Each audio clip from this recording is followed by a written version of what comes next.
कि ईमानदार अफसर और ईमानदार पत्रकार आपको तभी तक अच्छे लगते हैं जब तक आप विपक्ष में होते हैं। जब आप सत्ता में आते हैं तो सबसे पहले ईमानदार जो अफसर होता है उसका तबादला किया जाता है और ईमानदार पत्रकार के ऊपर नकेल कसी जाती है। विपक्ष को ये सब बहुत पसंद है। ये बात सच्चाई है कि ईमानदार पत्रकार सत्ता में नहीं होना चाहिए।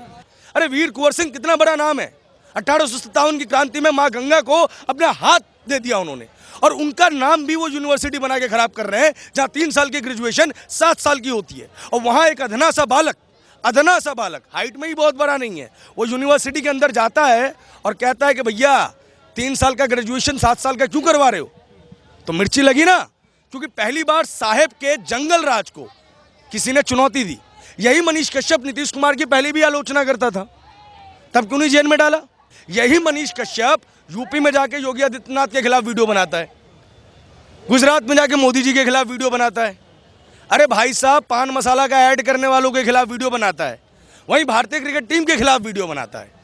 लेकिन किसी ने आज तक कोई FIR की कॉपी भी भेजी। आज हमारे बिहारियों की पहचान क्या रह गई है?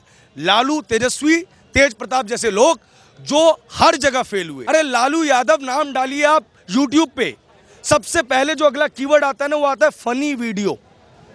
ये तो इमेज बना दी इसने। चाणक्य ने दुनिया को अर्थशास्त्र दिया, वो बिहार से आए और हम बिहारियों ने उनके अर्थशास्त्र को मिट्टी में डाल दिया।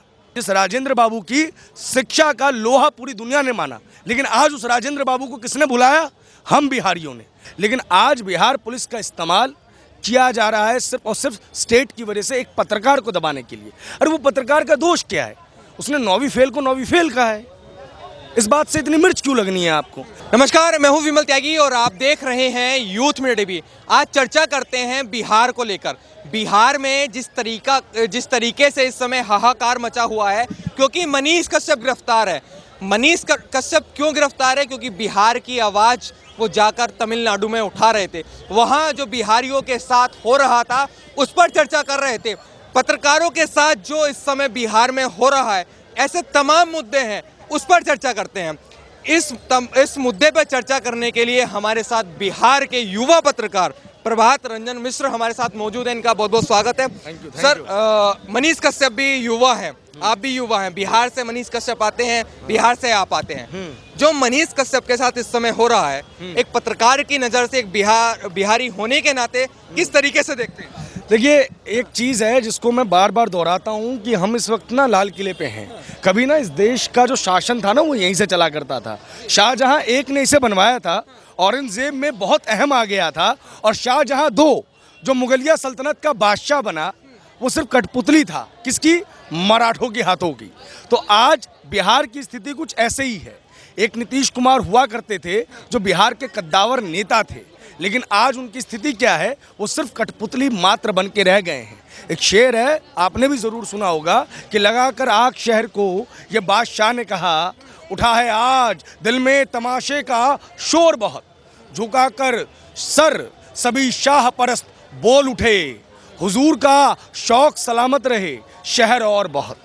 तो आज बिहार की ये स्थिति है कि आज बिहार में आग लगाने की इच्छा बिहार के नए निज़ाम यानी कि तेजस्वी यादव को हो गई है, और बिहार का कद्दावर नेता आज सिर्फ उसकी हाथों की कठपुतली बन गया है, जिसने बिहार को जंगल राज से मुक्ति दिलवाई। वो कालीन बिछा नहीं रहा है, वो कालीन की तरह खुद बिछ गया है। और इसका सीधा जीता जागता प्रमाण क्या है? समझिए, ये सिर्फ मनीष कश्यप का प्रकरण नहीं है। 2025 में आप लेके क्या जाएंगे जनता के समक्ष? आप 2 बार तो पलट चुके, 2 बार आपने जनता के जनादेश का अपमान किया। जब आपको लालू के साथ रहने के लिए जनादेश दिया तो आप भाजपा के हो लिए, और जब आपको भाजपा के साथ रहने के लिए जनादेश मिला आप लालू के हो लिए। सिम पोर्टेबिलिटी होती है, आपके पास नंबर वही रहेगा, अपना जो डाटा ऑपरेटर है उसको चेंज करवा लीजिए, एयरटेल से वोडा में चले जाइए। इतिहास में पहली बार CM पोर्टेबिलिटी सिर्फ हमारे स्टेट में होती है। रात तक कमल का निशान और तीर रहता है, और सुबह लालटेन और तीर हो जाता है। और उसके बाद फिर आपने देखा है कि किस तरीके से इन्होंने पूरा का पूरा प्रपंच किया है। इस चीज़ को समझने के लिए आपको कुछ क्रोनोलॉजी समझनी होगी। जब बिहार में सत्ता में नीतीश और भाजपा थे तो जातिगत जनगणना का मुद्दा उठा। जब जातिगत जनगणना का मुद्दा उठा तो नीतीश महागठबंधन के फेवर में नजर आए, झुकाव में नजर आए। उसके बाद रामचरितमानस का अपमान, वो बिहार का एक मंत्री करता है, और फिर अब मनीष कश्यप की आड़ में त्रिपुरारी तिवारी पर जोर देकर सिर्फ ये करने का प्रयास किया जा रहा है कि इसको अगरा बनाम पिछड़ा की लड़ाई करवा दो और 2025 में वोटों का ध्रुवीकरण करवाओ। आपने पुलिस का जिक्र किया था। देखो भाई साहब, मैं आपको बताऊं, पुलिस भारत के किसी भी राज्य की बहुत स्ट्रांग है। यही उत्तर प्रदेश है, अखिलेश जी का शासन होता था, उनके पिताजी मुलायम का शासन होता था। अतीक के घर के आगे, मुख्तार के घर के आगे बड़े बड़े अफसर जो है हाथ बांधे खड़े रहते थे।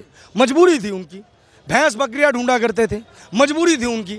आज वही यूपी पुलिस है, सिर्फ निज़ाम बदला है। आज वही अतीक वापस नहीं आना चाह रहा यूपी में।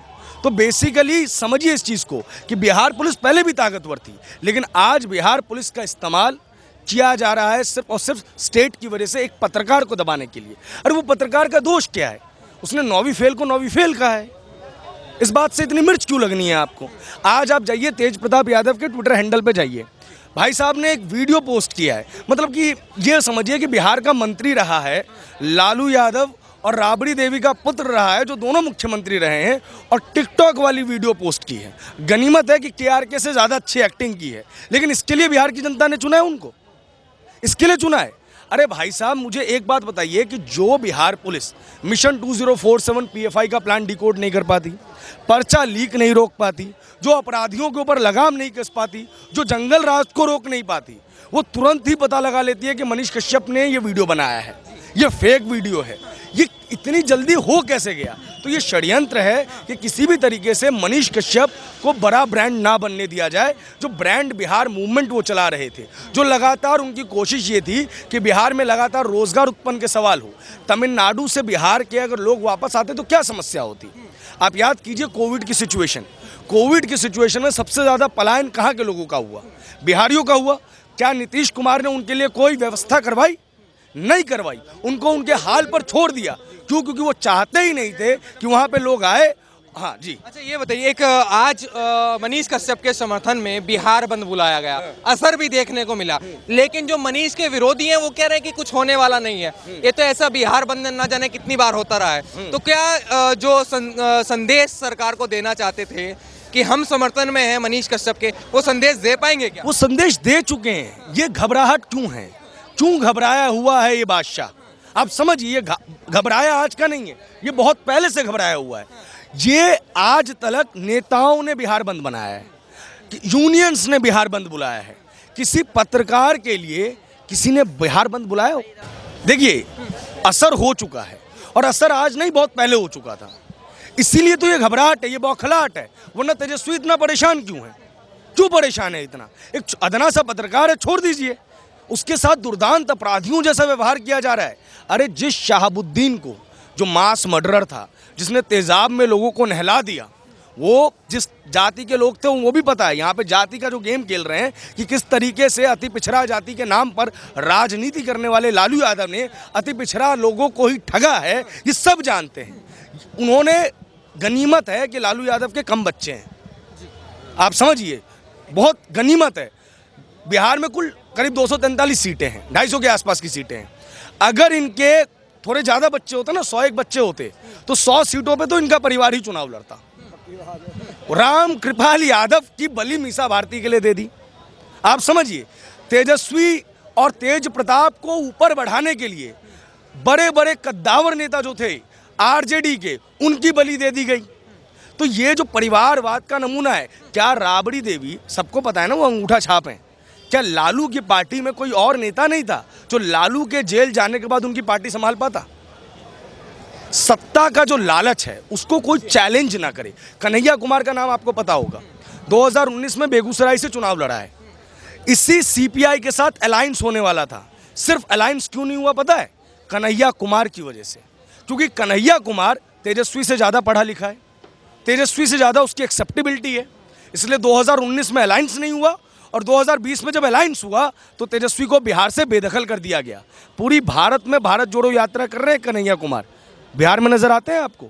क्योंकि ये वही तेजस्वी यादव है जिनके नीचे दिल्ली क्रिकेट टीम है। बिहार क्रिकेट तो लालू ने बर्बाद कर दिया, लेकिन जो दिल्ली क्रिकेट की टीम थी उसमें उनके नीचे विराट कोहली खेलते थे। तेजस्वी यादव इतने काबिल व्यक्ति थे कि उनके नीचे विराट कोहली खेलते थे और बाद में ये बंदा क्रिकेट में भी फेल हो गया, क्योंकि बाप लालू यादव हो तो कुछ भी करवा सकता है। तो आपको क्या लगता है कि मतलब मनीष कश्यप से सरकार डर गई है, तेजस्वी यादव डर गए हैं, नीतीश कुमार डर गए हैं, क्या वजह है कि मनीष कश्यप पे इतनी कार्रवाई हो रही है? नीतीश कुमार अपने अंतिम दिनों में है राजनीति के, भगवान उनको दीर्घायु करे। उन्होंने बिहार के लिए शुरुआत में बहुत काम किया, लेकिन जब आज भी आप सड़क के मैंने गांव-गांव तक सड़क पहुंचा दी, हमने गांव-गांव तक पानी पहुंचा दिया, हमने गांव-गांव तक जो है वो बिजली पहुंचा दी, उन मुद्दों पे आप जाएं तो आप समझ लीजिए कि रोजगार की बात आप कर भी नहीं रहे हैं, शिक्षा के डेवलपमेंट की आप बात कर भी नहीं रहे हैं। करीब 2 लाख का बजट, 2 लाख करोड़ का बजट है बिहार सरकार का। कितना? 2 लाख करोड़ का। कोई छोटा बजट है क्या? दिल्ली एक छोटा सा राज्य है, एक डिस्ट्रिक्ट के मुकाबले। दिल्ली का बजट अपना कितना है अभी? 78,000 करोड़। आपने सुना है? बिहार का अपना बजट पता है कितना है? अपना रेवेन्यू जनरेशन कितना है? Only 38,000 CR।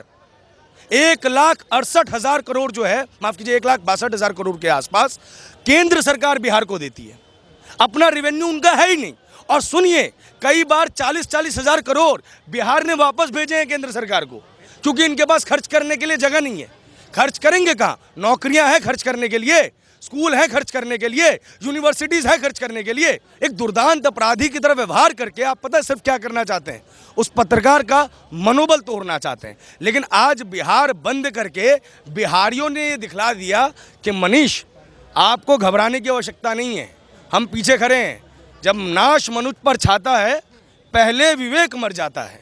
डगमग डगमग दिग्गज डोले, भगवान को पति होकर बोले, जंजीर बढ़ाकर साध मुझे, हाँ हाँ दुर्योधन बांध मुझे। तो दुर्योधन को भी समझाने कृष्ण जी गए थे कि भाई साहब मान जा, बड़ा रण हो जाएगा।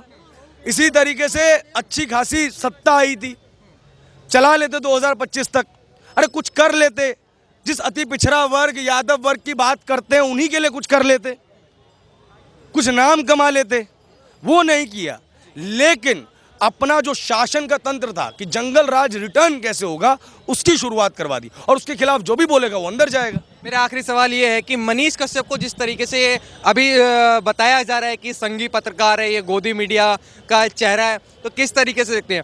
जो सत्ता से सवाल करेगा वो गोदी मीडिया हो जाएगा, संघी हो जाएगा, आपको क्या लगता है? देखो, इस देश में ना बड़ी दिक्कत हो गई है कि हम सब चाहते तो हैं जोश में कि भगत सिंह पैदा हो पड़ोस में। जब भी आप किसी से सवाल करेंगे ना, तो वो चाहता है कि तुम उससे क्यों नहीं पूछ रहे। अरे तुम पूरा इंटरव्यू तो देखो यार, तुम अलग वीडियोस को तो देखो यार। हर जगह सवाल पूछे जा रहे हैं, कौन सवाल नहीं पूछ रहा है? हर व्यक्ति सवाल पूछ रहा है, लेकिन सिर्फ चाह क्या रहे हैं? वो एक बड़ा अच्छा वक्तव्य है कि ईमानदार अफसर और ईमानदार पत्रकार आपको तभी तक अच्छे लगते हैं जब तक आप विपक्ष में होते हैं। जब आप सत्ता में आते हैं तो सबसे पहले ईमानदार जो अफसर होता है उसका तबादला किया जाता है, और ईमानदार पत्रकार के ऊपर नकेल कसी जाती है। विपक्ष को ये सब बहुत पसंद है। ये बात सच्चाई है कि ईमानदार पत्रकार सत्ता में नहीं होना चाहिए, ईमानदार अफसर सत्ता में नहीं होना चाहिए। आप इस बात को समझिए। मनीष कश्यप जब तक विपक्ष में थे तब तक वो बहुत अच्छे थे। आपको वेद प्रकाश का नाम पता है? द एक्टिविस्ट नाम का एक यूट्यूब चैनल चलाते हैं। उनके चैनल पे जाइएगा, वो लालू यादव को मसीहा बताते हैं। किसको मसीहा बताते हैं? लालू यादव को।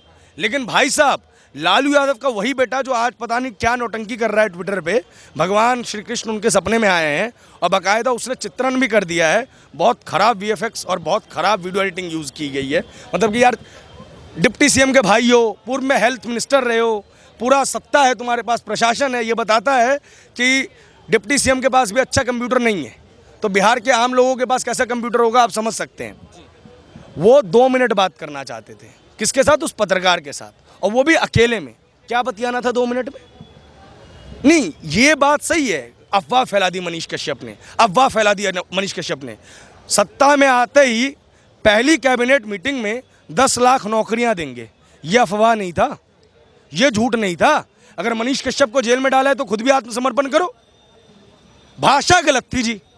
अरे विधानसभा के अंदर जो नेता है, मतलब कि जो विधानसभा में जो चेयरपर्सन है, स्पीकर महोदय हैं, उनको आप कह रहे हो अकेले में 2 मिनट बतियाना है, और मीडिया में आके गर्व से ये कह रहे हो कि 2 मिनट बतियाने का मतलब तो आप समझते हैं। तो वो भाषा बहुत अच्छी है।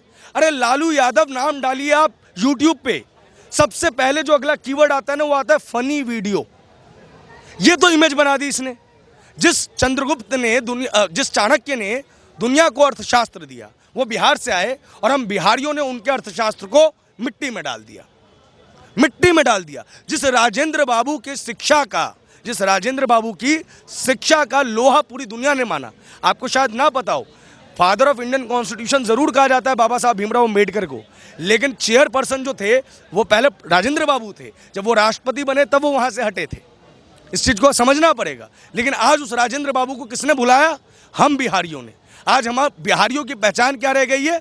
लालू, तेजस्वी, तेज प्रताप जैसे लोग जो हर जगह फेल हुए, जो पढ़ाई में फेल हुए, माँ बाप सीएम रहने के बाद जो क्रिकेट में फेल हुए, जिनके अंदर विराट कोहली खेला, जिसने इतिहास में इतने बड़े बड़े कीर्तिमान स्थापित किए, वो व्यक्ति, और अब वो बिहार को फेल करने के लिए जा रहे हैं। और जब बिहार फेल होता दिख रहा है तो बिहार का युवा आज खड़ा हुआ है, वो बिहार को फेल नहीं होने देना चाहता है।